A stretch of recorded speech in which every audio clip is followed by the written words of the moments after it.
How do you prepare inmates for life outside of prison? A proposed privately run federal prisoner reentry facility in Kearney is looking to help prisoners adjust.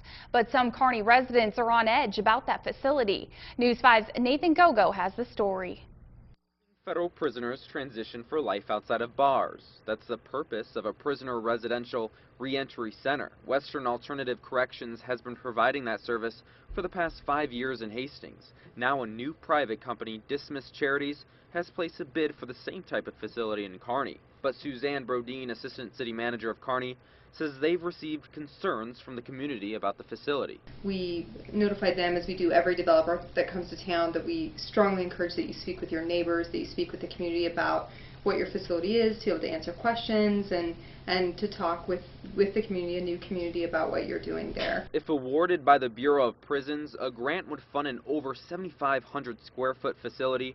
It would cost $1.5 million and be located near the intersection of Central Avenue and 4th Street in Kearney. The facility could house at least 48 inmates. Brodine says that as long as they comply with zoning codes, the city has no issues with the new facility. The city doesn't have pro or anti stances on a particular use type. There are places where they are or not allowed within the community, and this is a place where that is allowed. I spoke to Stephen Weiss, the Vice President of Business Development for Dismass, on the phone.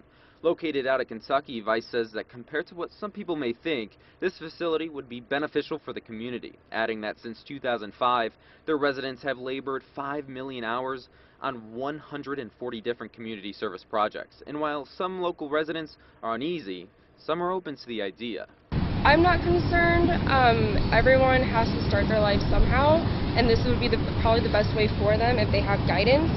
Stacy Howell has lived in Kearney for the past 5 years and says one of the main reasons she moved here was for the open-minded people here in the heartland. We can't all just judge someone based on what their past, because people do change. So if people are just calm about it, I think it would be no big deal. In Kearney, Nathan Gogo, News 5.